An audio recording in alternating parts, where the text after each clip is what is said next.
నిర్మల్ జిల్లా కలెక్టరేట్ సమావేశ మందిరంలో సమాచార హక్కు చట్టంపై రాష్ట్ర సమాచార కమిషనర్ ఆధ్వర్యంలో పిఐఓ అధికారులకు నిర్వహించిన అవగాహన సదస్సులో సమాచార కమిషనర్లు పర్వీన్, భూపాల్, జిల్లా కలెక్టర్ అభిలాష అభినవ్లతో కలిసి ఆయన పాల్గొన్నారు.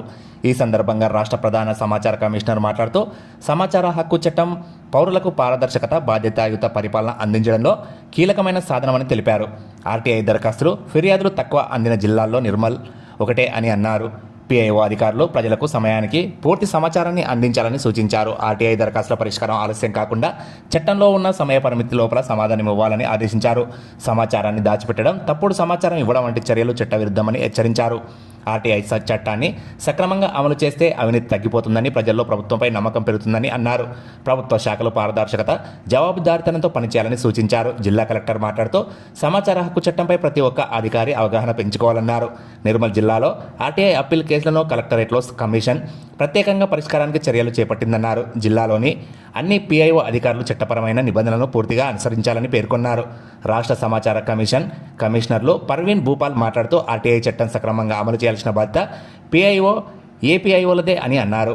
కమిషన్ ఏర్పాటు తర్వాత 18,000 కేసుల్లో 2,300కు పైగా పరిష్కరించామన్నారు. అనంతరం సహకార చట్టంపై సందేహాలను నివృత్తి చేశారు. సదస్సులో పిఐఓ అధికారులకు సమాచార హక్కు చట్టం నిబంధనలు, దరఖాస్తుల పరిష్కార విభాగం, అప్పీల్ ప్రక్రియపై పవర్ ప్రజెంటేషన్ ద్వారా క్లుప్తంగా వివరించారు. అనంతరం కమిషనర్ల జ్ఞాపికలతో కలెక్టర్ అధికారులు సత్కరించారు. సమావేశానికి ముందు కలెక్టర్ ప్రాంగణంలో కమిషనర్లు, కలెక్టర్ మొక్కలు నాటి నీరు పోశారు. సదస్సు అనంతరం రాష్ట్ర ప్రధాన సమాచార కమిషనర్ ఆధ్వర్యంలో వివిధ సమాచార హక్కు దరఖాస్తులు, అప్పీల్స్పై హియరింగ్ నిర్వహించారు. సంబంధిత పిఓఐ అధికారులు దరఖాస్తుదారుల నుండి వివరాలు స్వీకరించి తగిన ఆదేశాలు జారీ చేశారు. ఈ సమావేశంలో అదనపు కలెక్టర్లు Faizan Ahmed, Kishore Kumar, Bhainsa sub collector Sanket Kumar, RDO Ratna Kalyani, వివిధ శాఖల అధికారులు, పిఐఓలు, ఏపీఐఓలు తదితరులు పాల్గొన్నారు.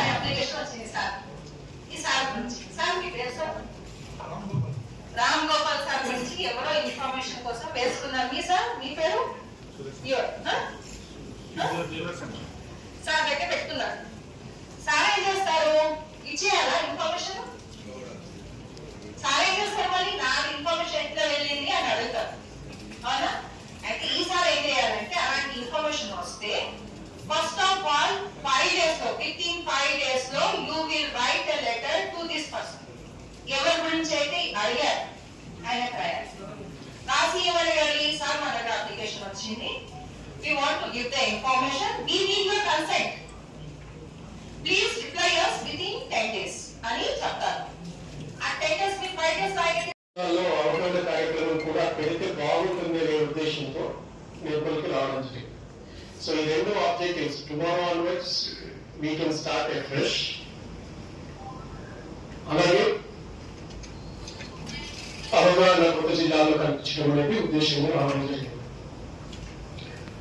అయితే కమిషన్ మనం చూసుకోవాల్సింది ఏంటంటే మనం పబ్లిక్ సర్వెంట్సా, గవర్నమెంట్ ఎంప్లాయీస్, ఈ రెండింటికి డిస్టింగ్విషన్ మీరు ఆలోచించండి మైండ్లోనే, ఎవరికి చెప్పాల్సిన పర్లేదు.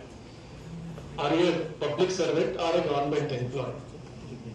సో ఆ డిస్టింగ్విష్ చేసుకోండి. మీ బాధ్యతలు ఏంటి?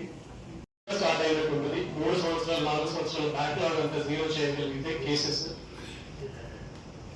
అది బాగుంటుందనే ఉద్దేశంతో కొన్ని జిల్లాల సంఖ్యలు చూసినప్పుడు నిర్మల్ జిల్లాలో చాలా తక్కువ కేసెస్ పెండింగ్ ఉన్నాయి గత 4 సంవత్సరాల నుంచి.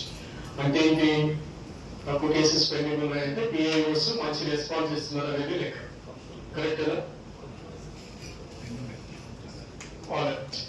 So I was expecting that మీరు ఓన్ చేస్తారేమో. సో ఓకే, సో పిఐఓస్ రెస్పాన్స్ బాగుంది జిల్లాలో కాబట్టి రాష్ట్ర కమిషన్ లో చాలా తక్కువ కేసెస్ పెండింగ్ ఉన్నాయనేది ఒక ఉద్దేశం రావడం కనుక. So that we make zero and రేపటి నుంచి కొత్త కేసెస్ ఏమైనా వస్తే అప్ టు డేట్ గా డీల్ చేయవచ్చు అనేది మా ఆలోచన. రెండోది వచ్చేసి ఏంటంటే కొత్త జిల్లాలో కొంచెం అవగాహన కూడా తక్కువగా ఉంటుంది.